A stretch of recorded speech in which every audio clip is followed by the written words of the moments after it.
Paano kumuha ng residence tax certificate nang hindi na pumunta sa dati mong City Hall? Hello, good morning guys. This is Marl, and for this video, yes, we will be talking about how to get the residence tax sa dati mong City Hall kasi hindi ka pwedeng kumuha sa City Hall mo ngayon ng certain years sa residence tax po ninyo. Ito po yung question po natin. Hi Sir Marl, can you help me to get tax certificate without going to the City Hall? Yun by mail lang po, sana para di napunta sa mismong City Hall. So, I asked her, sa comment guys, I asked her kung anong city para yun yung gamitin natin. For example, and sinerch ko sa this morning, wait lang, papakita ko po. So, ang city po is Tama City Hall. So, ito po yung reply niya. So, ito yung gagamitin po natin. Ito po yung official website ng City Hall po ng Tamasi. So, sa baba po, meron po tayong menu. Pindutin nyo lang pong menu.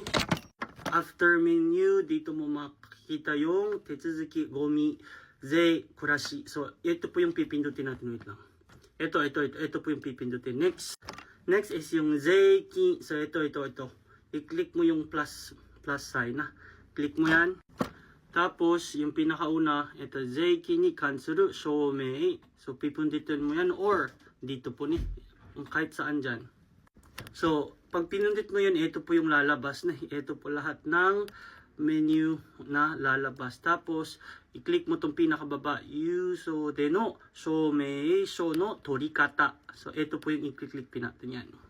Ito po yun na. Yuso de no shomeisho no torikata. And ito po yung lalabas. Ngayon, i-check natin yung ano yung kailangan natin ng mga documents. Ito yung pinakauna. Hitsuyo na. So, may comment kasi di ko makita. Hitsuyo shurui ka na. Hitsuyo shurui. Ito na, click mo yan. And ito po yung mga documents na kailangan po natin. Application form, honnin kakunin shurui. So, example, yung mga IDs po ninyo, no? Kailangan mo yung mag-xerox, photocopy po kayo niyan.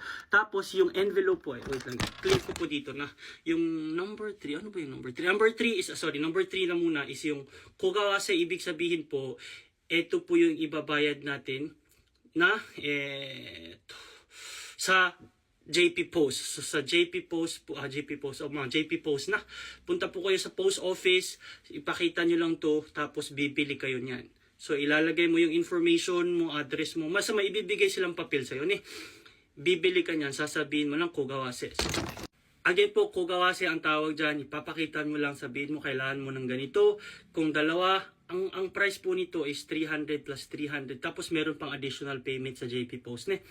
Depende sa lugar nyo. Basta ang pagkakaalam ko kasi, each certificate po, pag sa Madoguchi is 300 yen. So, 300, kung example, Hikaze, Shomeisho, isa, tapos yung sa, ito, Nozei, Shomeisho, isa, so ibig sabihin 300, 600 plus, meron pang babayaran.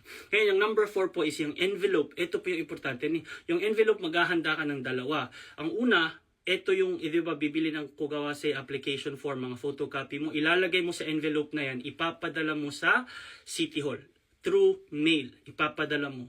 And additional, sa isang envelope po, i-fold mo siya, isabay nyo siya sa envelope na ipapadala mo. Kasi kailangan nila ipadala sa yung certificate. Yun, doon nila ilalagay. So, ibig sabihin, yung una is ilalagay mo yung address nila, papunta sa kanila.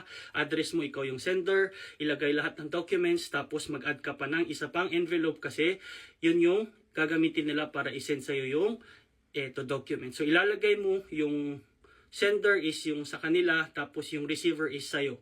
Yung envelope na yung pangalawang envelope. Ilalagay mo, isi-send mo lang doon. Yung number 5 naman, if representative, ikaw naman siguro ang gagawa, hindi na kailangan yung number 5. Ngayon, Tetsuzuki kakunin shurui wa iides. Basta mga residence card, kung meron kong passport, may number, ilang ka. Yun yung kailangan nyo po. Ngayon, pupunta ka sa baba, ito po yung application form. Ito po yung application form.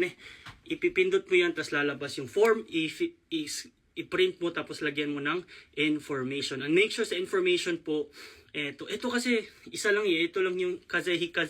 Kung kailangan mo ng Nozei Shomeisho, hanapin mo po yung isa pang page for Nozei Shomeisho na. Ito, hikase lang kasi ito Tapos ipapadala mo itong address na to. Itong address sa baba. Dito mo siya ipapadala sa address na yan.